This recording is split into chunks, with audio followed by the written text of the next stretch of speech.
সম্মানিত উপস্থিতি, আপনারা জানেন আমরা 5 তারিখে মুক্ত হই, স্বাধীন হই। ক্যাম্পাসগুলোর মধ্যে সবার আগে মুক্ত হয় জাহাঙ্গীরনগর বিশ্ববিদ্যালয় ক্যাম্পাস। বিশ্ববিদ্যালয় ক্যাম্পাসের মধ্যে সেটা 15ই জুলাই।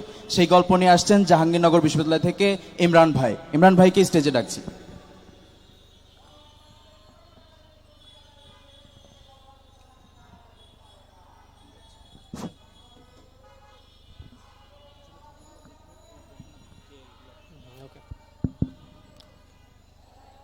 আসসালামু আলাইকুম।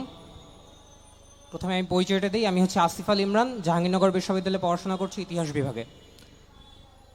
আমরা আজ এই সন্ধ্যায় এখানে সবাই সমবেত হয়েছি একটা ব্যাপারকেই স্মরণ করবার জন্য, এই গণ অভ্যুত্থানে আমাদের স্মৃতিচারণ। তো এই গণ অভ্যুত্থান বলতে আসলে আমরা কি বুঝি?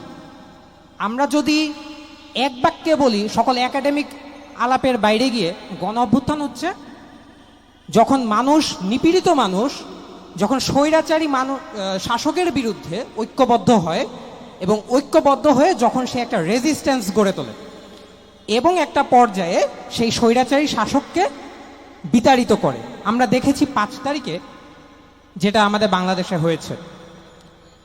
আমি এইখানে বিশেষভাবে একটা ঘটনা উল্লেখ করতে চাই।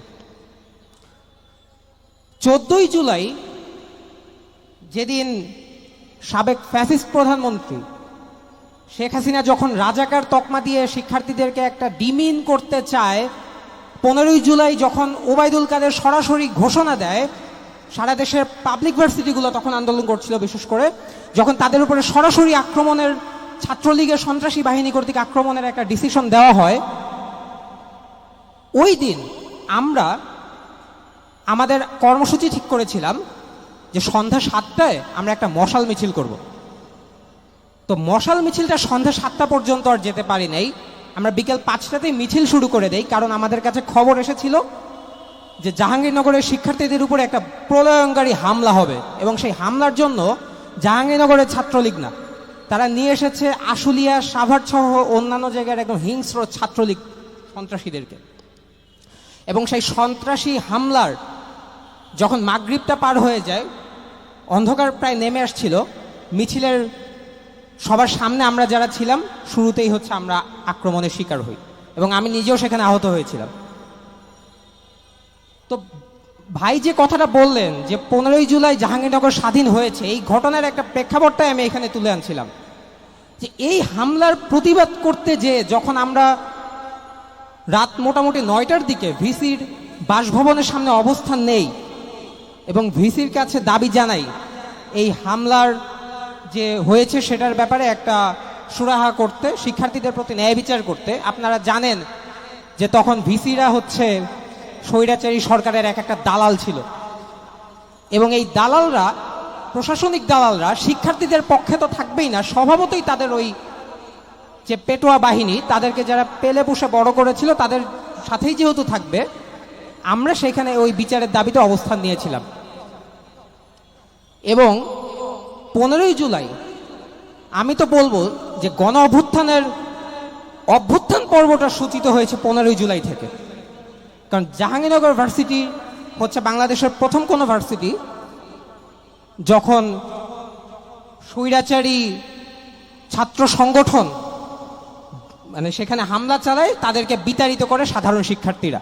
এই 15 বছরের ফ্যাসিস্ট শাসনামলের ইতিহাসে এটা হচ্ছে একটা মাইল ফলক ছিল, কারণ আমরা নিরস্ত্র ছিলাম, আমাদের সামনে কোনো অপরচুনিটি ছিল না তাদেরকে প্রতিহত করবার। সেখানে তাদেরকে বিতাড়িত করা হয় কখন? যখন আমরা ভিসি বাসভবনে অবরুদ্ধ হয়ে যাই। ভিসি বাসভবনের ভিতরে আমরা যখন দেখছি যে আমাদের উপরে হামলা আসছে এবং সেটা এত শক্তিশালী হামলা, সেটাকে প্রতিহত করবার সেই ক্ষমতা আমাদের হাতে নেই, তখন আমাদের একটা তাৎক্ষণিক সিদ্ধান্ত নিতে হয় যে ক্যাম্পাসের সবথেকে নিরাপদ জায়গাগুলোর একটি হচ্ছে ভিসির বাসভবন। ভিসির বাসভবনটা কীরকম জায়গা? এখন ধরুন গণভবনে শেখ হাসিনা থাকতো, কেউ গণভবনের মধ্যে আশ্রয় নিলে তো অ্যাটলিস্ট আর সেখানে আওয়ামী লীগ দিয়ে হামলা করতো না, কথার কথা বলছি। ভিসির বাসভবনটা হচ্ছে ক্যাম্পাসের সেই জায়গা যেখানে শাসক গোষ্ঠীর একজন প্রতিনিধি যে বাসভবনে থাকে, সেখানে যদি আমি আশ্রয় নেই, সেখানে স্বভাবতই হচ্ছে আমার উপরে হামলা হবে না, এই ধারণাটা ছিল সবার মধ্যে। যখন আমরা আশ্রয় নিলাম রাত 12টার দিকে, এটা 15 জুলাই রাত 12টার কথা বলছি। তার পরবর্তীতে ছাত্রলীগ নিঃশব্দে সামনে এগিয়ে আসে এবং চার দিক থেকে আমাদের উপরে তখন হামলা চালায়। আমরা সেখানে সংখ্যায় ছিলাম মাত্র 50 থেকে 60 জন। আমরা পরিস্থিতি কতটুকু খারাপ হতে পারে আমি হয়তোবা এই মুহূর্তে এখানে কথার মধ্যে তুলে আনতে পারছি না, হয়তোবা মনে করতে পারবে না, কিন্তু ওই মুহূর্তে পরিস্থিতি কতটা খারাপ হলে আপনি চিন্তা করে দেখুন। অবরুদ্ধ অবস্থায় 60 জন ছেলে মেয়ে, রাত 12টা পার হয়ে গিয়েছে, চারদিক থেকে হামলা হচ্ছে, পেট্রোল বোমা নিক্ষেপ হচ্ছে, তারা ওইখানে কালিমা পড়ে নিচ্ছে মৃত্যুর প্রস্তুতির জন্য। এবং আমি দেখছিলাম যখন ভিসির বাসভবনের এক পাশের গেট যখন ছাত্রলীগ ভেঙে ফেলেছে, তখন চিৎকার করে সবাই আল্লাহর নাম ধরে ডাকছিল। আপনারা চিন্তা করে দেখেন আমরা ফ্যাসিবাদের কোন পর্যায়টাতে চলে গিয়েছিলাম, কোন পর্যায়ের ভিকটিম ছিলাম, যেখানে একজন শিক্ষার্থী নিরাপদ না তার বিশ্ববিদ্যালয়ের প্রশাসনের কাছে, কারণ এই হামলার মাস্টারমাইন্ড ছিল হচ্ছে বিশ্ববিদ্যালয়ের প্রশাসন। এবং আমরা সার্বিকভাবে যখন একটা ভয়ঙ্কর পরিস্থিতির মধ্যে দাঁড়িয়ে আমাদের আর কোনো উপায় ছিল না, তখন আমরা ফেসবুক লাইভে চলে যাই এবং ফেসবুক লাইভ থেকে যখন প্রচার হয়, রাত 3টায় প্রায় 1500-এর বেশি শিক্ষার্থী হল থেকে লাঠিসোঁটা নিয়ে বের হয়ে আসে। সেখানে যে পুলিশ প্রশাসনের লেজুর ভিত্তিক তাবেদার পুলিশ যেখানে ছিল, যে ছাত্রলীগের সন্ত্রাসীরা যেখানে ছিল, আমরা নিরস্ত্র ছিলাম, আমাদেরকে বের করে আনার জন্য প্রায় 1500 শিক্ষার্থী তখন পাল্টা একটা রেজিস্ট্যান্স প্রতিরোধ গড়ে তোলে। এবং আমাদেরকে যখন বের করে আনা হলো, ওই বের করে আনার পরবর্তীতে বিশ্ববিদ্যালয়ে ছাত্রলীগ বিতাড়িত হয়ে যায়। এইটাই হচ্ছে গণ অভ্যুত্থানের একটা চেহারা। আপনি দেখুন 5 তারিখে যেটা আমরা ফ্যাসিস্ট শেখ হাসিনার উপরে করেছিলাম, সেটা 15 জুলাই রাত্রে ফ্যাসিস্ট শক্তি ছাত্রলীগের উপরে হয়েছিল আমাদের ক্যাম্পাসে। এই যে পরিস্থিতিগুলো আমরা মোকাবেলা করে এসেছি, তার প্রেক্ষিতে দাঁড়িয়ে শত শহীদের রক্তের উপরে দাঁড়িয়ে আজ যেহেতু আমরা এই মুক্ত বাংলাদেশে কথা বলতে পারছি, শেষ কথাটা একটাই, বাংলাদেশকে এইরকম ভবিষ্যতের একটা গণতান্ত্রিক ইনসাফ ভিত্তিক বাংলাদেশ হিসাবে তৈরি করে দাঁড়াতে গেলে আমাদের এই সংগ্রামের যে স্পিরিটটা, যে চেতনাটা, সেটাকে কেউ বৃথা যেতে দিয়েন না। 15 জুলাই রাত্রে যখন আমরা ওই হামলার সম্মুখীন ছিলাম, ফেসবুক লাইভে আমার পরিবার পুরো বাসা থেকে দেখছিল যে আমি ওই হামলা শিকার যারা হচ্ছে, আমিও তাদের মধ্যে ছিলাম। আমার মা তখন কান্না করতে করতে ভোরবেলা হচ্ছে আমাকে তখন কল করে রিচ করতে পারে।